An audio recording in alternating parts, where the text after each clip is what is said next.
Many people know about the powerful Starship rocket that SpaceX is building to support Musk's ambition to turn Mars into a planet inhabited by humans.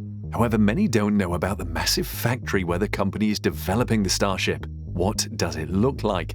This video takes you inside the new $7 billion Starship factory. Starbase, the space-focused community that Musk wants to build in Boca Chica, Texas. Boca Chica stands seaside several miles east of Brownsville, Texas. The community is near the SpaceX South Texas launch site, and the company has its sights set on significantly growing its presence there. If SpaceX were to move in, take over, and rename the town, it could turn Boca Chica into the 21st century's Cape Canaveral.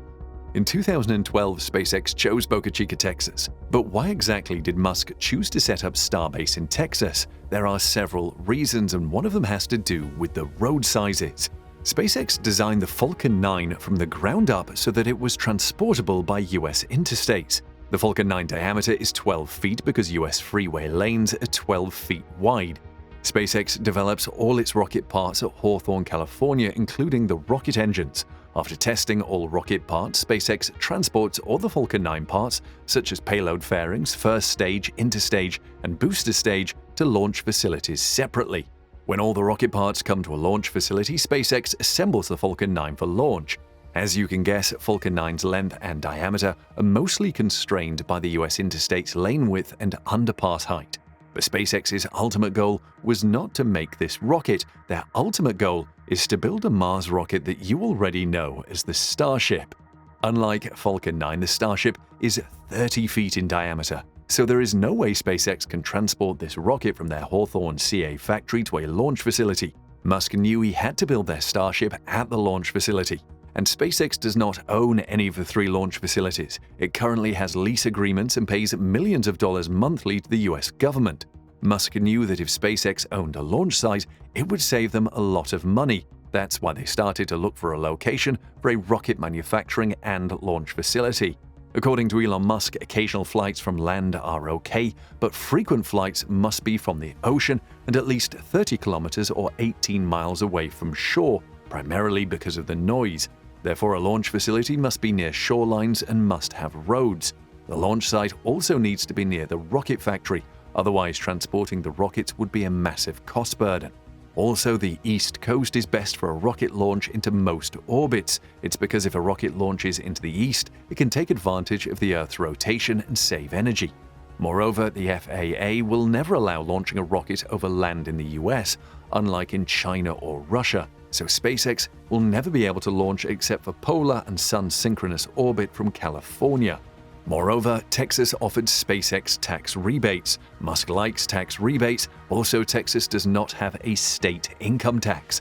Furthermore, Boca Chica is mostly uninhabited. While developing the Starship, SpaceX realized its operations would significantly create a safety hazard for the village residents, so Musk did the only reasonable thing: buy the entire community. So what has SpaceX built in Boca Chica, which Musk is trying to rename Starbase? The facility is made of 2 distinct parts, the launch site and the manufacturing section. Both are actually separated.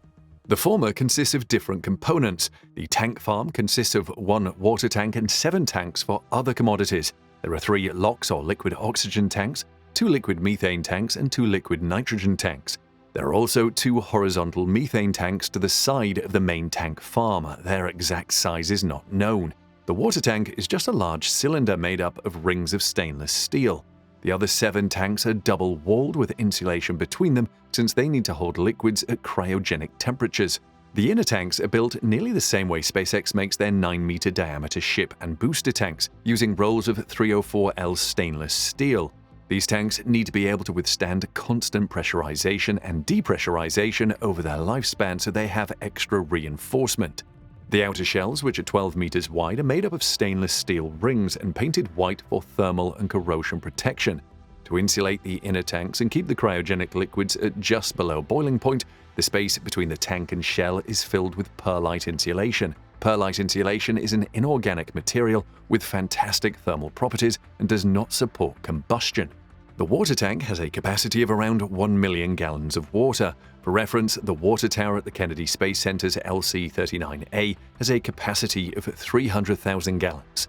Each LOX tank has a volume of 1,450 cubic meters and can hold about 1,650 metric tons of liquid oxygen for about 4,950 metric tons of oxidizer. Each CH4 tank has a volume of around 1,680 cubic meters and can hold about 710 metric tons of liquid methane for 1,420 metric tons of fuel. Lastly, the LN2 tanks have a volume of 1,680 cubic meters each and can hold about 1,350 metric tons of liquid nitrogen. The orbital tank farm can store about 4,950 metric tons of LOX, around 1,420 tons of methane, and 2,710 metric tons of liquid nitrogen. The entire rocket needs about 1,040 metric tons of CH4 and 3,760 metric tons of LOX. With these rough estimates, the orbital tank farm has enough propellant for just one orbital launch with a margin left over for possible recycling. The approximately 2,710 metric tons of liquid nitrogen allow SpaceX to fully cryo-test a booster. The propellants in these tanks will flow through subcoolers next to the tank farm to super chill the propellants. These subcoolers use the temperature of liquid nitrogen to chill the propellants so that they are denser, thus packing more energy into the vehicle. After traveling through the subcoolers, the propellants will be sent through the GSE bunker and then to the launch table and the integration tower. There is also the launch mount where the full Starship stack will sit before launch. It must be able to withstand at least 74.4 meganewtons of thrust, based on the 33 Raptor 2 engine booster configuration. The mount includes important components such as the hold-down clamps, the quick disconnect for the booster, and the water deluge system for sound suppression. The launch table has 20 separate hold-down clamps that attach to the bottom of the booster for static fires and launches from the orbital pad. For launches, these hold-down clamps will release once all the engines on the booster are at nominal thrust. To fuel the booster before liftoff, the launch table needs a quick disconnect mount, which is on top of the table and will disconnect from the booster around T-0.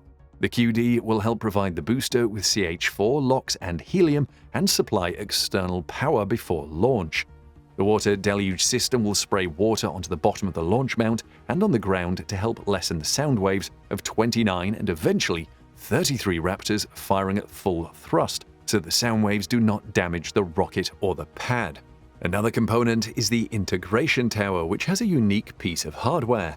Mechazilla, as named by Elon Musk, is about 145 meters tall and has the job of not only stacking the booster and Starship, but also catching them as they come in for landings.